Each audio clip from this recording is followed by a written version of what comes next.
Hello, everyone, and welcome to this week's Ellechat on how Sarah von Bargen was able to get 490,000 page views off of an old post. Sarah is one of my favorite bloggers to follow along with, and actually one of the first I ever started following along with. She's been doing it now, I think, 8 years. Is that right, Sarah? Yeah, absolutely. 8 years, so that is pretty crazy. But before we get into the secrets for how she was able to pull that off, I just want to make sure that you all can see me and hear me okay. Just let me know in the comments that everything sounds good on your end. That would be awesome.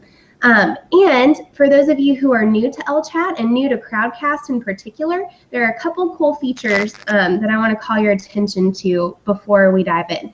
The first is the comment section, and it seems like you all have found that already. On the right side of the screen, feel free to say hello. Tell me where you're tuning in from today. It looks like we have people from Denmark and all over the UK and the States, which is pretty awesome.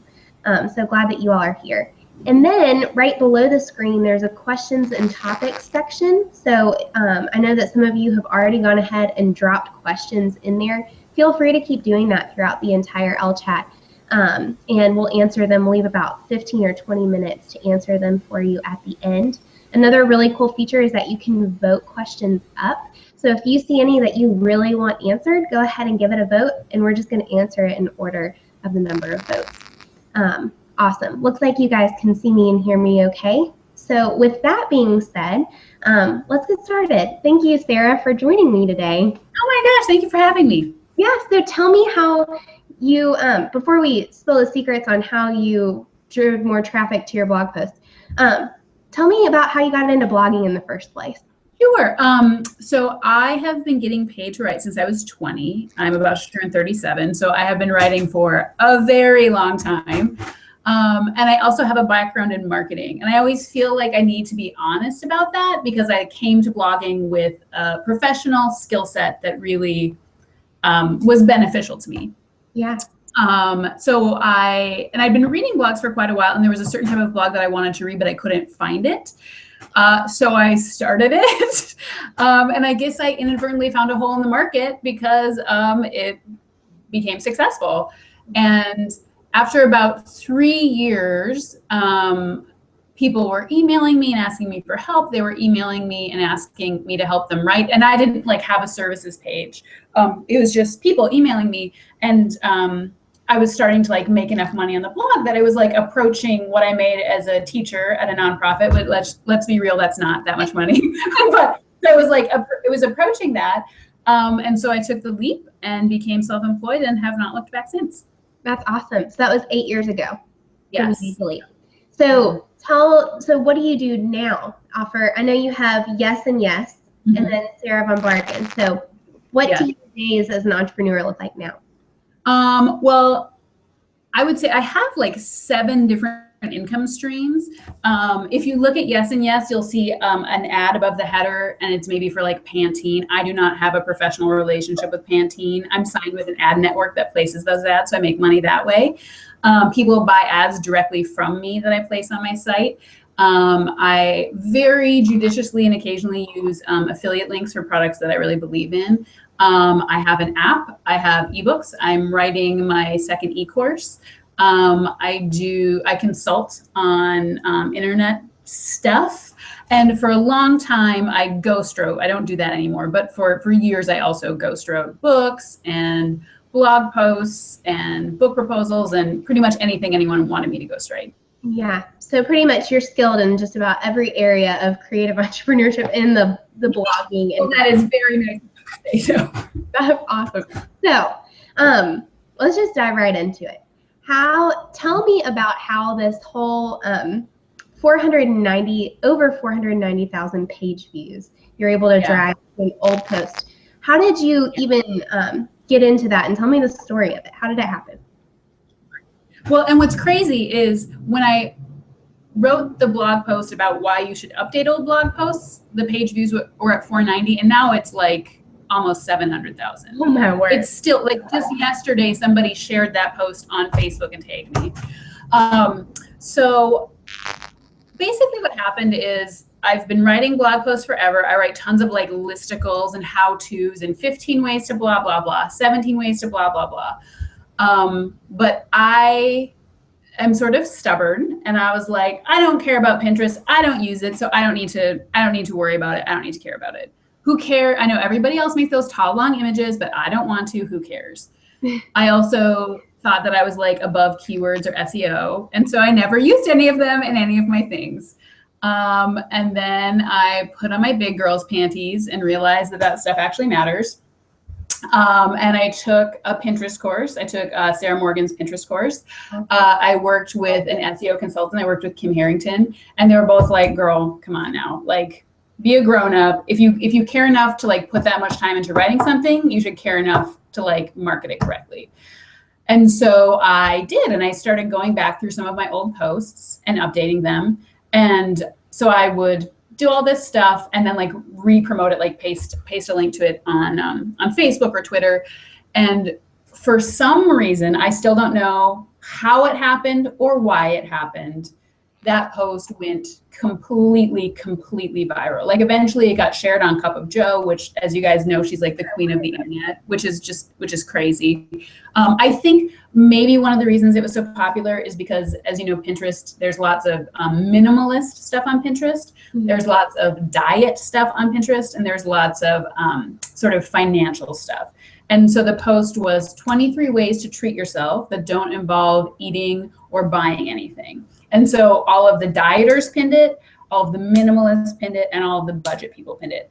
And I mean, I was not trying to be clever or strategic when I wrote this post. It was just a post that I wish existed. I couldn't find such a post, so I just wrote it myself. And it went completely viral. And that post has one affiliate link in it. And I've made thousands and thousands of dollars off of that one affiliate link. And it also has a content upgrade, and I've gotten thousands and thousands of subscribers from that content upgrade in the post that went viral. That is crazy. Yeah. Oh, Lord. So you said that your website actually broke from the traffic. Yes, it crashed 3 times. And that's also partially because I had a terrible host, a small orange. Don't use them, you guys. But yeah, it crashed 3 times. And like the first time I emailed them, I was like, oh my God, please upgrade me. And so they bumped me up to the next level. And then it still crashed, and I emailed them and I was like, upgrade me. And they were like, it's at the top. Like, we can't like give you more, I don't know, bandwidth, whatever. But yeah, so, I mean, ultimately I ended up switching hosts, but it's crazy. And the thing that's slightly demoralizing is I feel that I have written posts that are exponentially better, more thoughtful, more insightful than that post, but whatever my feelings about it, the internet disagrees. It has been a huge boom for my business. Yeah. And isn't that always the case? It's always the posts that you really didn't spend as much time on or aren't as thrilled about that tend to do way better. Yeah. So why did you start updating old posts? I know that you said for SEO and utilizing Pinterest, but why? And I talked about this a little bit in this week's newsletter about how you can capitalize on the work that you've already done. And you told me earlier you have over 2,000 blog posts after 8 years of writing. So why should people even think to go back to the posts that they may have written 3 or 4 years ago and start updating them? Well, there are lots of reasons. So one thing is it will, like, I don't know about you guys, but if I really want to write an incredibly helpful, resource-filled post, it will take me somewhere between 1 and 4 hours, depending how much research I do. So it's really time-consuming to write a great post. So it takes 4 hours to write a really great post. It takes maybe 20 minutes to update an old post. Mm-hmm. So just in terms of like resources and time, it's a really good reason to do it. It's also really good, like if you're going on vacation, if you're having a baby, if you're moving, if you're launching a course, if there's something happening in your life that you're not gonna have enough time to publish new content. Like right now, I'm taking a 10-day break from my blog because I'm working on a new course, but I have a bunch of updated posts that I have scheduled to go up on Facebook so people don't like forget about me. So it's really good in terms of like keeping your readers interested. It's really good in terms of saving you time. And it's also really good for posts that are timely again. So if you wrote a post about how to take a summer vacation from your blog, and you wrote it in 2007, it's all janky and poorly formatted, you can update it and then re-promote it at the beginning of the summer. If I have a really popular post about how to actually enjoy winter, and every year I'm going to re-promote that and like double check all the links and see if there's any way I can update it. So if you think about like, okay, it's August, maybe people are thinking about going back to school, or it's so hot, like what do I wear when it's so hot? So look through your archives and think about what have I written in the past that I can update and re-promote now. Yeah. And like you were saying too, before we jumped on here, we were talking, some of your posts after a while become outdated, or there may have been things that you talked about that aren't around now or have changed. Have you experienced that too? Do you have some examples of that even? Oh my gosh, yes. Like I have posts where I made jokes that at the time I thought were funny, and now I'm like, oh my God, delete. There are dead links. There are so I started blogging in 2008, and I have travel posts where I talk about like, take out your map. And I mean, clearly everybody's looking at their phone, they're not looking at their map. Like things, like even in terms of technology, like I have posts like, these are travel apps you need to use. And of course, if I wrote that in 2011, the travel apps are totally different. Right. So just stuff like that. Yeah, and the great thing about Pinterest nowadays and Google with SEO and everything is that people can easily access these old posts. So it's not like just because they're getting buried in your archives, they're never going to be seen again. You have a really great opportunity when people do come across those posts to capitalize on those views, like Sarah said. So now that you are thinking about why you should be updating old posts and the time it'll save you and being more relevant, Sarah, how do you go about updating old posts? Oh my gosh. Okay. Well, so I wrote a huge blog post about this, and I don't have like the checklist in front of me because it's truly like a 17-point process, you guys. But I would say, so I'll try and remember all the points. I apologize in advance. I know this is totally overwhelming. So the first thing you want to do is you want to make for sure that you have a really beautiful image, and you want your image to match the content. And if you're using WordPress, you can have a featured image, which is like the horizontal image that shows, and you paste the link on Facebook. And you also want to make a tall, long image that people pin. And you want them to be the same image. You want to put text on top of the image that's the same as the title. You want to, if you're really ambitious, you want to use the Google Keyword Planner to figure out which keywords you should be optimizing for. You might want to change the title of the post, so obviously the title both in the actual dashboard and the title that you put on top of the image. If you guys know anything about SEO, if you guys know what H2 and H3 like size headings are, you want to use the keywords in an H2 size heading because that like triggers the SEO. I really initially when I was blogging, I would break things up just using like bolded font, but it's much better to use like H3. I will also, if it's possible, I'll put a related content upgrade in there. I include PSs at the bottom of the post where I link to related posts, because I know probably all of you guys have a plugin that suggests posts, but we all get kind of like blind to those. So the actual PS, I have found people click through on a PS that I have like tucked in there personally, more than a plugin. And then if you're really ambitious or you have an intern or a VA, I always ask my VA to schedule tweets and tag anybody that I linked to in the posts.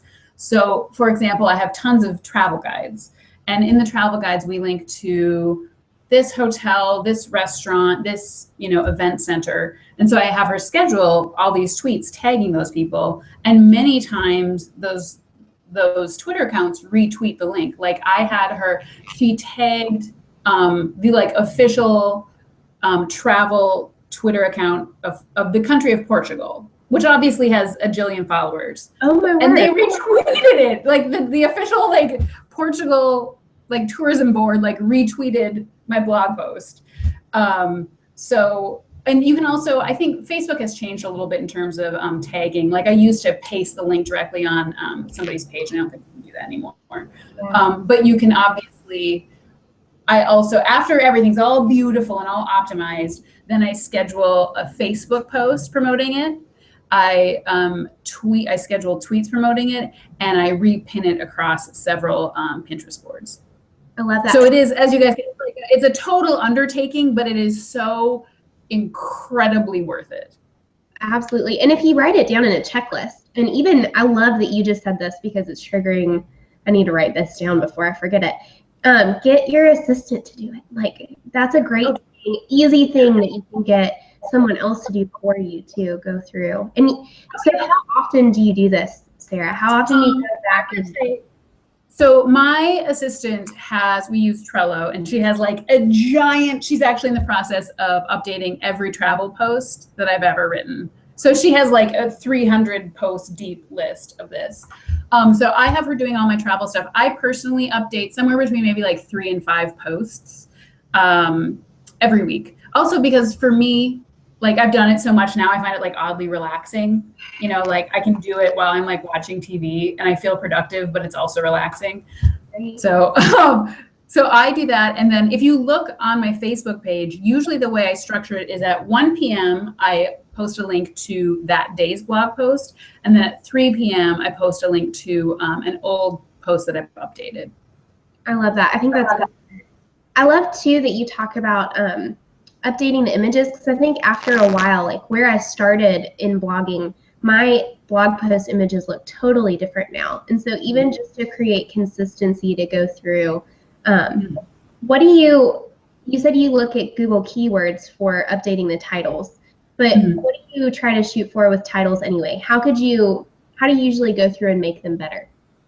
I always try to, if possible, you know, like 5 ways to, 8 tips to, that kind of stuff. I try really hard to like use keywords, but I also try to use them in a way that's not boring or super obvious. So I'll say something like how to plan a road trip, and plan a road trip are the keywords. How to plan a road trip that won't make you insane, or like how to travel with your family without gouging your eyes out. And travel with your family is obviously the keywords, but then I'll put something after it to make it like funnier or more engaging. So I try to find the keywords and then try to structure the rest around it so it's still in my voice and it's not so boring. Yeah, that's one thing that I think originally drew me to your blog was your clever headlines. I love them every time. So Sarah sends out a weekly email with links to really great resources and other blog posts, but I'm always drawn to it because I feel like your personality just shines through every single but your titles pop too, and I think that's a really good point, that when you're going and updating old posts, the blog post that I wrote 2 years ago, I didn't really pay much attention to the titles, and now I put a lot more emphasis on them. So I think that's helpful to go through. Do you know if it affects your SEO at all to go through and change titles, or for people, maybe you've already had some pins from that post, will it affect that, or do you think it's worth it? I think my understanding, and I am totally not an SEO expert, but my understanding is so you can change the title. You change the title to reflect the keywords. Right. I don't change the actual URL because then you end up with a bunch of like forwarding stuff. Right. I just change the title. And I have definitely seen, like when I look on Pinterest, I've seen like people have like they pinned the old one and then somebody else pins the new one. Right. I think there's still old stuff circulating around Pinterest, but the stuff that's been updated is significantly more popular. Yeah. And speaking of those keywords too, do you go throughout your post and try to enter more keywords in? What edits do you make to the actual copy of your post? I don't get like too crazy about it because I don't want it to look weird. But I do try to put the keywords in the first like paragraph if I can find a way to work it in that doesn't sound ridiculous. And I try to create headings that use very obviously searchable things. So in my travel guides, it will say the title of it is like mini travel guide to Curacao. And then the headings are must do in Curacao, must eat in Curacao, cultural tips for traveling in Curacao. So I make sure to do that. But I don't want my readers to be like, okay, calm down, Sarah, I get it with your SEO. So I try to really balance it. And honestly, it's more important to me that my readers enjoy my writing than like I have the perfect Yoast SEO like green light every time. Yeah. That's what I found too. You are just blogging regularly, like you're sharing helpful content, you're more focused on your content. I found that keywords naturally pop up and you start using those words naturally, and I feel like, yeah, it's kind of obvious when people try to build it in. But I do think it, like you said, using it in headers and stuff like that is so smart and helpful. Do you check every link in there too when you're going through, just to make sure that it still checks out okay? Is that I have my my assistant do that, but I would very much recommend using either a plugin to check all your broken links, or there's a website that I think is just called Broken Link Checker. I will warn you that if you have an archive, it is pretty demoralizing to see like, oh my God, like pages and pages and pages and pages of broken links. But it's really important to fix those, especially in your popular posts and especially on your permanent pages, because it looks really unprofessional and it brings down your SEO. So again, if you have an assistant or an intern, I would encourage putting them in charge of that. Yeah. Also, what about tags and categories? Do you go and like update those? And I don't really. The one thing that I do is I have a customized, so I'm sure all you guys listening know what content upgrades are. So I have like 7 different content upgrades, and the content upgrades correlate to different categories on my blog. Awesome. And I have a custom plugin so that when a blog post is checked as like this category, the content upgrade is automatically inserted into the footer of the blog post. Okay. So anything that's a life advice post has this footer for this content upgrade. Anything that's a travel post has this footer. And so, but sometimes I run into problems where if something is listed as life advice and travel, then it ends up with 2 footers, and that looks ridiculous. So I will have my assistant like recategorize things so that it gets the right content upgrade at the bottom. But to be totally honest, I don't super understand tags, so I don't do anything with them. I know. I only use them occasionally for strategic purposes. Because in Squarespace, the way I set up my archives, I do it by the dates and I use tags that way. But categories definitely use. I think that's so smart too, that you talk about just having kind of a content upgrade for each category, because that covers so many more of your bases than going through and having to think through each one individually. I love that you said that. That's so great. Because it will save you so much time. Like, I think it's so much easier to have like a content upgrade that applies to social media. And anytime you write a blog post about social media, the content upgrade footer goes in there, rather than like creating checklists and ebooks for like every blog post. Oh my goodness, yes. And something that I've tried to get in the habit of lately, and I think I shared this with y'all at some point, but was going back to the top 10 posts and going back and, like you said, updating them or trying to add a content upgrade. Because with more traffic, and usually it's the most random post, like we talked about earlier, that I wrote years ago, but trying to capitalize on that traffic and kind of bottle some of it up by putting a content upgrade there and getting their email address so that I can continue to follow up with them later. That's a one-time visit. So what kinds of content upgrades do you have while we're on that topic? I don't even know if I can remember all of them. So the hands down the most popular one, I have 2 that are really popular.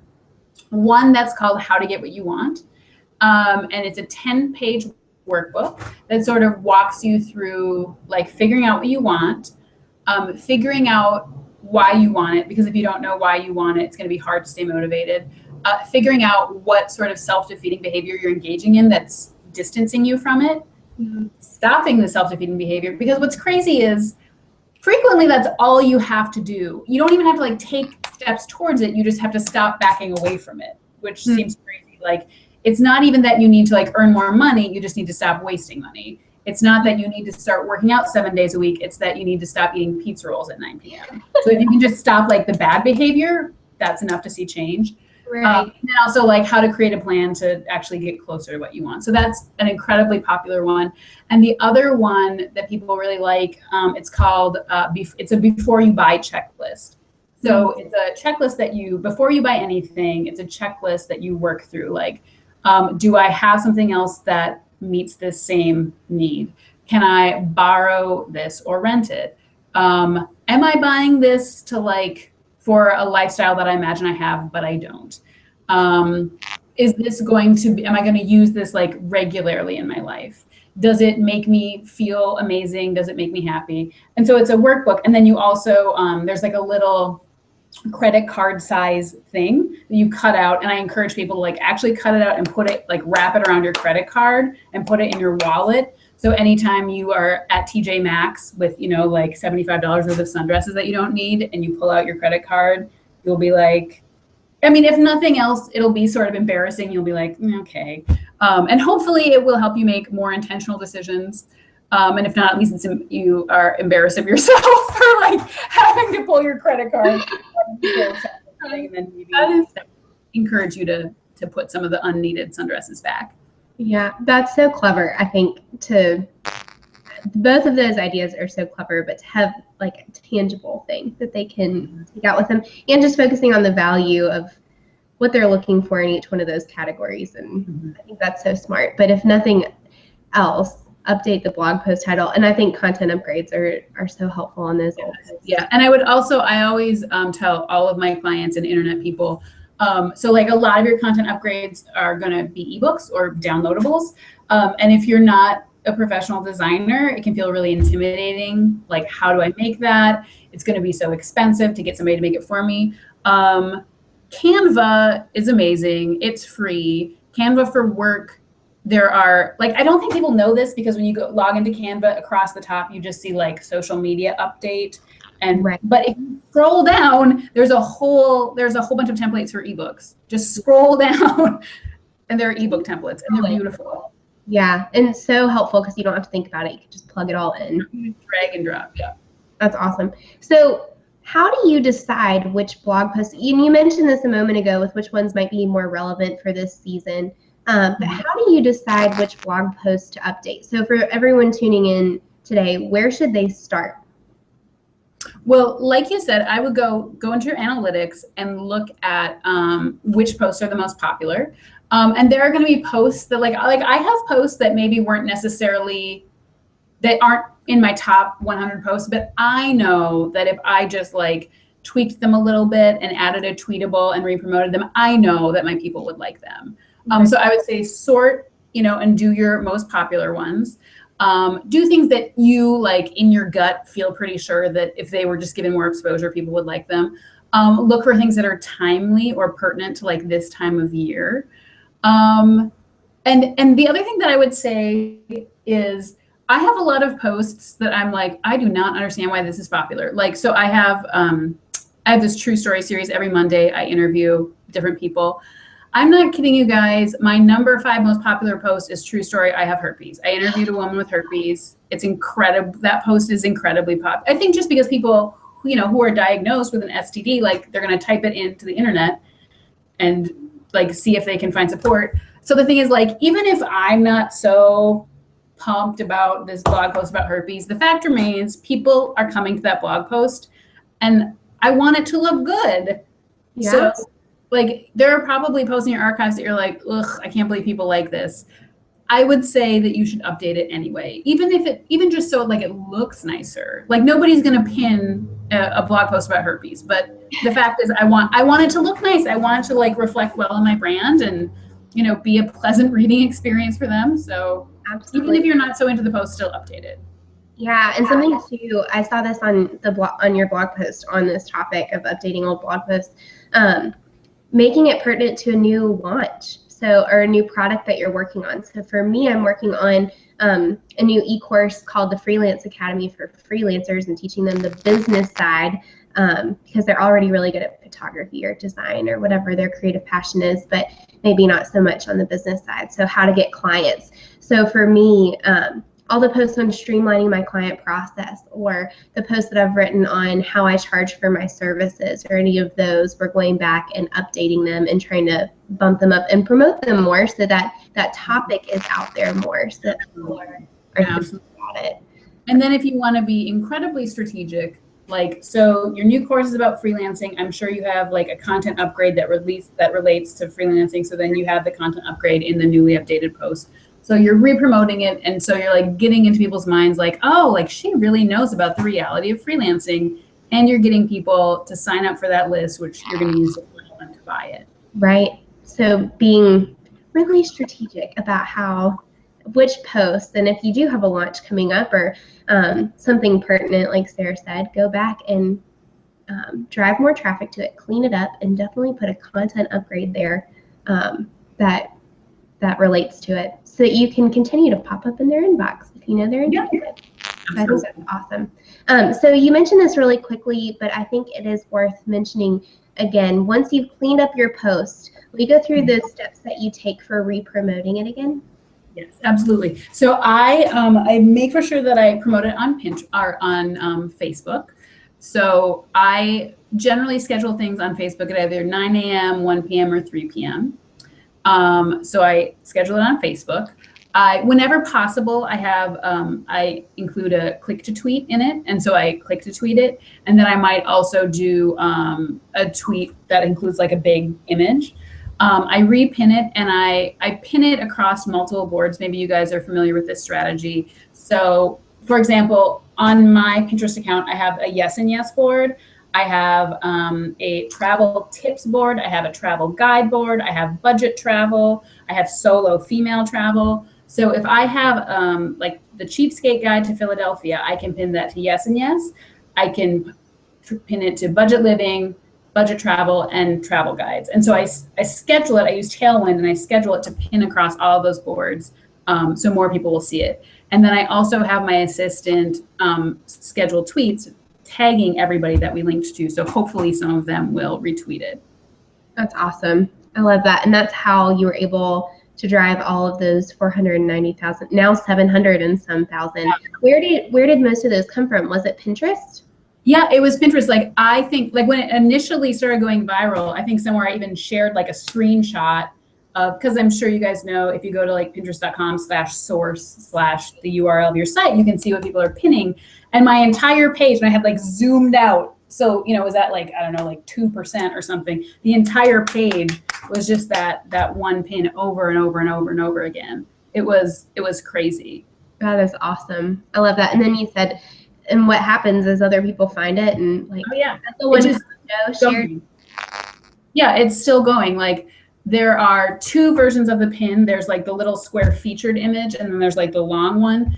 And like, I think when I looked today, the square image had been pinned like 6.5 thousand times, and the long one had been pinned maybe like 4,900 times. And in my Feedly, I want to say that something crazy, like 150,000 people like saved it. Who even knows? But again, it's sort of demoralizing that everybody liked that one so much, but whatever, I'll take it. Well, I have a hilarious story about that too. So my most popular post, this last month, was on a free Chick-fil-A Day cow mask printable that I shared 2 or 3 years ago when my blog didn't look anything like it does now. I thought, hey, I do printables. It's Chick-fil-A Day. Surely people are looking for a free cow mask. So I shared it, and this is even more embarrassing and why updating your post is so helpful, because I didn't realize until I started getting all of these like comments, and people were tagging me on Instagram with cow masks. I didn't even remember it was Chick-fil-A Day. I spelt Chick-fil-A wrong in the title, and it was still coming up on Google and in Pinterest. So I went back and like created a new image, changed, fixed it. If I'd been thinking even more, it was a crazy day, but I should have put a content upgrade there just for the printable side of things. But it goes to show that you never know. And traffic can be driven at any time, and even more, don't be discouraged if you don't get really awesome feedback from a post, because you may 3 years from now. Truly. And I mean, like, so I've been blogging for 8 years. I've been a professional writer for almost 20 years. And like, this was the first time something of mine went viral. And how long ago did you post it? I posted it, I want to say in like November of 2015, and it went viral in like February of 2016. Crazy. That is nuts. Really great story that really good to know and really helpful, all those tips. We have a lot of questions in here, so if you want to go ahead, we can go ahead and start with those. I'm in a new window, so that the questions won't pop up on the screen this time, guys. I'm sorry, that was my fault. But I'm just going to go ahead and read them out loud. Okay. So, are you ready? Yes. Okay. Lindsay asks, I would love to hear how to utilize old or any blog posts to drive people to your services or to hire you. So have you talked about this briefly, but how would you utilize your blog posts, and especially old blog posts, to get people to hire you? Well, one of the things that I always do is literally anytime I type the phrase my clients, I embed a link in the word my clients to my services page. Sometimes one of my favorite things to do in terms of writing is I couch a lot of my writing, like I start blog posts with like personal anecdotes. And you can also do that with like, I was talking to a client and they were struggling with this and that. Or one of my clients was going through this and I was able to coach them through it. Or my client recently told me about this and that. You can also include your content upgrade should be part of a funnel that funnel people towards your services. And you can also just add a PS that says something like, PS, if you found this information useful, I have 2 spots left for coaching clients this month. Please get in touch if you're interested. That's what I would do. That's awesome advice. I love that you tag your client, like my clients, and go back to the services page. Something else, Lindsay, I'm not quite sure what you do, but I know for my design work, I actually blog it and share the story of that design project from start to finish. What the problem was, each step of the process, and what all was included in it. And then at the end, I link to other portfolio pieces and then also to my services page. So it's like actual examples of my work. Those are probably my most pinned posts because it's pictures of my work. And then from Pinterest, I've received clients in the UK and all around the world from one Pinterest pin of my portfolio. So that might be, and depending on what you do, it might be difficult depending on what your service is. But if it's something visual, go in detail and share the story of it and share tons of pictures of your work so that people can pin it and link to it. And now with my portfolio, I just link to those posts because I've shared the whole story from start to finish. So that's another option. Great question though. Jill, and we talked about this a little, but it'll be helpful to talk about again. Jill asks, any help on the SEO mystery is appreciated. Does that literally mean repeating keywords over and over? Well, sort of, but not really. And I would say if you have the Yoast plugin, which is free, Yoast SEO, that will change your life. But basically what I do is I make for sure, so I find my keywords. So let's say my keyword is travel guide, Philadelphia. And so I use that in the title of my blog post. I try to use it in the introduction paragraph. I use it in an H2 heading. In the photos that I save, I literally save the photo as travel guide Philadelphia.jpg. In the snippet editor, which is what the snippet is, what shows under the title when you paste a link onto Facebook, I use want a travel guide to Philadelphia. I use the words there. And then you probably, Lauren, know more about SEO than I do, but I also use words I don't just use the same keyword over and over again. I also use variations like when I save photos of hotels in Philadelphia, I'll save it under hotels in Philadelphia. So you can the spiders or the algorithm can see that the whole blog post is about that. It's not just keyword after keyword. Yeah, I think that's smart too. Like you said, using synonyms, because Google is very smart with their algorithms. They can catch when you're trying to just basically copy and paste keywords all throughout. They know what to look for now. And really what they want to do is match the person who's searched with the best content or the most relevant content. So they're trying to weed out the people who use white text and just do keywords over and over again. Like you said, if you're focusing, especially the titles and the headers, and you're just focusing on really great content. Also, I don't know what your take on this, Sarah, is. and I would love to hear this selfishly, but I think every writer has a difference of opinion on blog post length and for SEO. So what do you normally shoot for? Do you even shoot for a specific length? What's your opinion on this? Oh, that's a good question. For a long time, I wanted my blog posts to be short and fast. But increasingly, I found that longer posts are a lot more successful. They get forwarded around more, they get pinned more. People view them more as like an evergreen resource that they can come back to. So now I honestly aim for somewhere between 1,000 and 1,500 words on my posts. Yeah, that's what I do too. I shoot for 1,200. If it goes over, awesome. If not, I tried. I never want to add to it just for the sake of work. Yeah, no. But I think for SEO, it gives you the opportunity for more of those keywords to pop up if you do have a longer post. Oh, and one other thing I would add, if you are updating an old post, like I always encourage people to end the blog post with a question. So if I did my mini travel guide for Philadelphia, I would say, you know, like, Philadelphians, weigh in, what do we miss? So when you're updating it, look at the comments, because they probably have tons of helpful information that you can add into the blog post when you revise it, so it has even more helpful information in it. That is an awesome tip. That's really good. Awesome.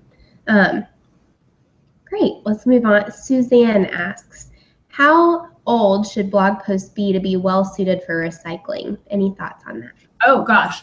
I mean, I update any post that I published before I understood how to optimize things.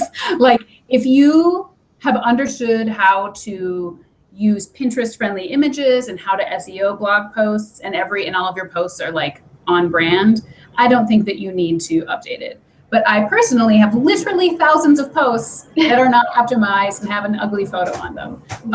So I would say, any blog post that is out of date and doesn't match your branding, you can/should update. If something's branded nicely and optimized nicely, I don't think you necessarily need to update it. But if you like learn how to optimize in 2 weeks, there's no reason you can't update a post that's like a month old. Yeah, that's awesome. And do you feel like I feel like there's always something new to learn when it comes to blog. Oh gosh, yes. That's, I think, both the blessing and the curse of working on the internet. Like, you're never done. You're never like, I got it all figured out, guys. That's never going to happen. Right. So to go back through, like, now I'm like, oh, content upgrades. That needs to be on as many posts as possible. So yeah, always learning something new. So I need to go back. This has been a really good Ellechat. A lot of great actionable tips that I'm selfishly going to go back and implement myself. That's awesome. All right. Great question, Suzanne. Elise asks, she has a DIY blog. She said, should I recreate projects in my archived posts and take new photos to update the posts? Is that wasted time, or would that be a valuable update? Oh gosh. Well, I would say it depends on how long it takes you to do that. And if it is in your top like 10 or 20 posts, I think that would be a good idea. Maybe if it's like, if you're on Pinterest all the time and you know that nobody else has made a project like this, and maybe it's like a Halloween project or a Christmas project, and you're like, I really think this could be popular if I redid it, then you should do it. But if it's something that's not getting any traffic and didn't really get that many comments, and it's going to take you 5 hours to redo it and photograph it, I would say take a pass. But if you have reason to believe that it would be popular if you redid it, then I would say yes, it would be worth it. That's awesome advice. Yeah, I know for a lot of people too, when you first start, your photography changes if you put time and effort into it. I know one of my clients, we launched a new brand for her food blog, and she wanted the photos to reflect the new brand. So she went back and shot some of her most popular recipes and most recent recipes. And it made a huge difference, especially for a food blog who Pinterest, so much traffic from Pinterest. So really great advice on that one. Hope it's helpful for you, Elise. Vicky asks, I'd love to know how you promoted the posts, like which platforms, what hashtags worked well, how many posts. I know you covered this briefly, but do you have any more insight on that? Sure. So I posted on Facebook. I repin it across multiple boards. I try to add a click to tweet if possible. And then I use a tweet that has like a big image. I do not, I generally don't repost on Instagram. Like for me, and obviously this is a personal decision, but for me, Instagram is mostly like my just for fun platform. Like I mean, I'm occasionally strategic with it, but I'm mostly like, we went to the drive-in movies yesterday. But I would say that I know that hashtags work. Something that I have done that you guys, this is an idea you should totally steal, is particularly my life advice posts, I find a sentence that's sort of like a good standalone sort of quote-worthy sentence, and then I make it into one of those like pretty images that looks like it's hand lettered, and then I take like the best probably like 200 words out of that blog post and make them into a caption. And it's just a standalone, like I'm not trying to, drive anybody towards anything. It's just like content that I can put on Instagram. So I sort of cannibalize some of my blog posts to make them into Instagram content. I love that. Again, not doing really the extra work is just putting the effort into creating the image, but you've already written it. Yeah, absolutely. Great advice. Tiffany asks, would love to hear some specific suggestions geared toward food blogs. Oh gosh. Any specific advice toward food blogs? I feel like everything has been helpful for every kind of. The only thing that I would say that might be specific to a food blog is obviously there are certain ingredients that are more popular or available or sustainable during different times of year. And so maybe you would want to update all of your citrus recipes and re-promote those in the winter, or you want to redo all of your asparagus recipes or rhubarb, or especially I think the ingredients that have like a pretty short season, people get like so excited for like Meyer lemon season or whatever. I feel like that would be a really good thing. And if you didn't, like if you have done a sponsored post where you worked with like a specific ingredient company and you didn't tag them before, retag them, or honestly, even if you did tag them before, I'm sure they'd be happy to like re-promote it because it makes them look good. Yeah. So that's what I would do for food specific stuff. That is so helpful, y'all. And too, before I forget about it, right underneath this screen is a link, and it's right to Sarah. Do you want to tell them about it? You can really do a better job than I can. So one of the things that I do is I give free website reviews to anybody who sends me their URL. It's a really good way for me to get to know my readers better. I also use it to find content for my link roundups. I use it to find people to interview for my true story interviews, for my mornings in interviews. So if you sign up, you'll get an autoresponder email and just reply to that with your URL, and I'll look at your website and send you 3 specific suggestions. And some of those suggestions are things like your Instagram link doesn't work. And some of them are things like, so I clicked on your photo and you're clearly not using alt text on your, on your images, and you should, and here's what you should do, and here's the plugin you should use. So they range from like, that link doesn't work to like, here's 3 paragraphs of this very specific sort of in-depth thing that you should do. That's awesome. And if you can't tell, she's awesome at giving this advice. I need to take you up on this, Sarah. Yeah, absolutely. Well, I feel like I would just look at your site and be like, Lauren, you're doing everything right. Come on. You are too kind. There are plenty of things that I could work on, but be sure to take advantage of that. Go ahead and click on that link maybe right after, because we have a few more great questions, but take full advantage of that. But yeah, didn't want to forget about that. Okay, let's keep going with some of these questions. Alex asks, how can I best promote my posts, especially across social media platforms? Should I change the style for each one? So how do you handle those different I know you talked about sizes, but what are the things you do? So what I do, I am a firm believer in, you need to, if you want to do it right, you do need to have like different stuff for each. You can sort of cheat and do like the auto feed, but to me, like when I see somebody whose tweet is just a link to their Facebook page, I'm like, I'm not clicking on that. Like, I feel like it's a little bit like, you don't care about me. If you use WordPress, you have a featured image option and a snippet editor. And when you paste a link onto Facebook, it pulls up the featured image, which is horizontal, and then it pulls up the snippet editor. So that's what I use on Facebook. You can schedule those out either using actually the scheduling like in Facebook or using Buffer. On Twitter, I like to do the tweet. What is it? The tweet to link to tweet.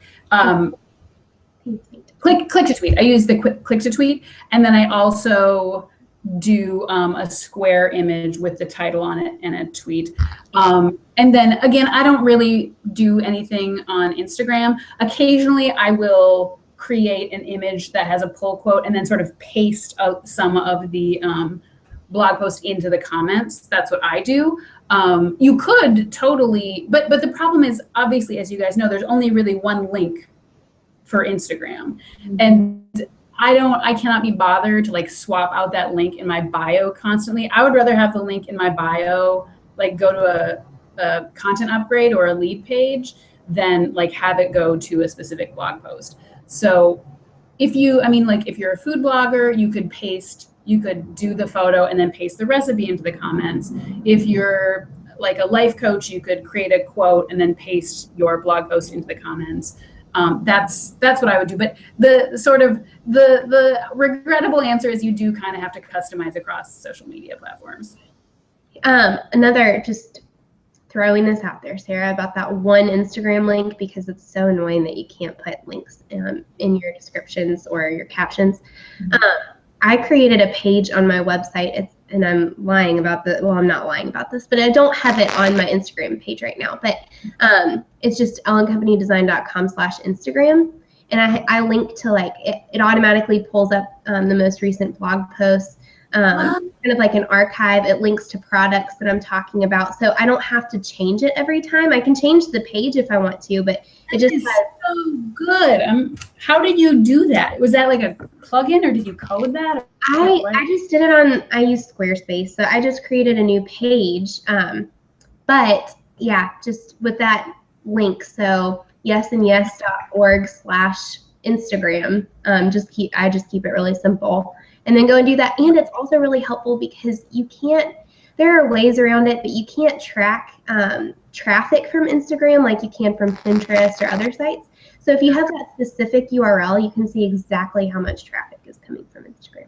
Oh my gosh, that's so, I just wrote this down and then put stars next. Yeah, so I know it doesn't really have anything to do with updating old blog posts, but thought that might be helpful. Yeah, that's so.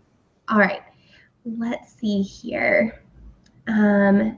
Samantha asks, do you have any engaging content suggestions for a product-based business that would drive sales? I make home decor items, if that helps. This is going more into like actual content that could help create sales. Sure. Well, so it's a home decor business? Decor items is what it sounds like she sells, a product-based business. Oh gosh. Well, I mean, I think what I would do if I had a home decor business is I would do lots of room layouts that include those products so people can see how they interact in a real space.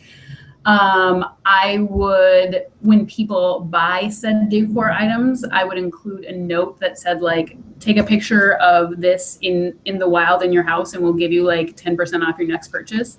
And then share, your user-generated content on your site or on social media. I would write blog posts about how to use that, like 10 ways to style our blah, blah vase, 10 ways to use the blah, blah, 10 ways to frame your family photos using this blah, blah, blah. That's what I would do.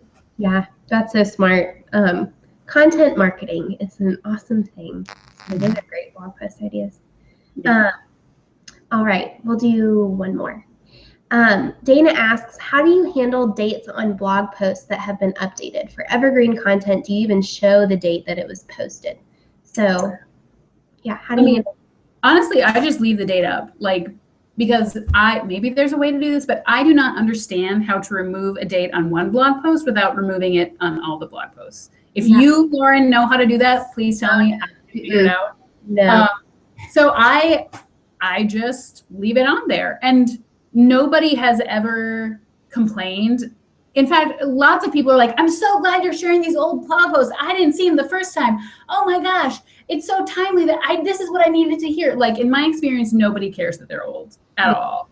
So I just leave the date on. And honestly, I think that they kind of enjoy being like, oh my gosh, look what Sarah was doing in 2009. That's so crazy. I mean, that's how I feel when I look at it. I'm like, oh my gosh. Yeah. So yeah, I just leave the date on mostly because I can't figure out how to remove it.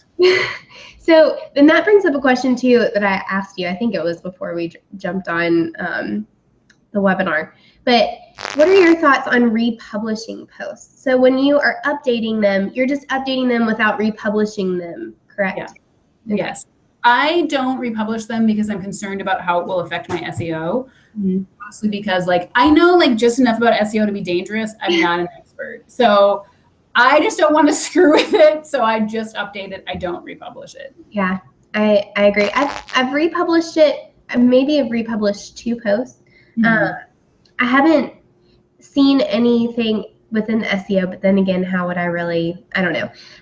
But it was because it was close to another course launch or something like that where I wanted it to actually show up again in readers and things like that. But I really didn't see much difference other than the feed reader aspect. And I will say that I know, I don't, this is probably, this information is not that helpful because I don't know the name of the plugin, but I know there's a plugin that you can use that rotates old posts to the front page of your blog. Wow. Yeah, I don't, because a friend of mine is like putting her blog into retirement, but she doesn't just want the front post to say like, it's over now. So she's gonna use this plugin. So I'm sorry, I don't know what the name of the plugin is, but it's out there. So there. Good to know. Yeah, definitely search for it. Or if anybody else knows about it, drop it in the comments. I'm sure people would appreciate it. This was awesome, Sarah. Thank you so much. So fun. Thank you so much. Yeah, thank you. And everybody tuning in, don't forget to follow that link and get Sarah to do a blog audit or site audit and give you awesome feedback on what you could be improving on. And Sarah, where else can they find you other than that link? How can they follow along with you? You can find me on all the social media platforms under @YesAndYesBlog.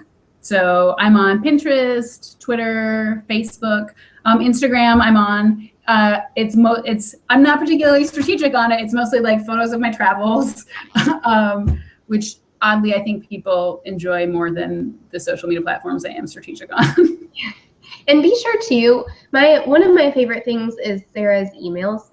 So be sure to get on her mailing list as well because she shares some awesome articles that I always love seeing. Hers is one of the newsletters that I get excited to in my inbox.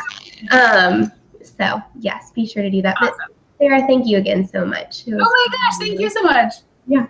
And for all of you guys who are wanting to tune in to Ellechat every week, this takes place every Thursday at 3 p.m. Eastern Standard Time. Bring on a lot of great guests to help specifically with creative entrepreneurship. It's like a weekly TV series just on your computer. It's like Netflix for creative entrepreneurs. It's awesome. And the way that you can follow along is ellencompanydesign.com/Ellechat. Or if you see my picture, I think it might be up on the top, you can go to my profile and follow along and you'll be notified every time a new Ellechat goes up for registration. So thank you guys so much for tuning in. Best wishes with updating your old blog posts and driving traffic to them. And I hope to see you in another Ellechat soon. See you later. Bye.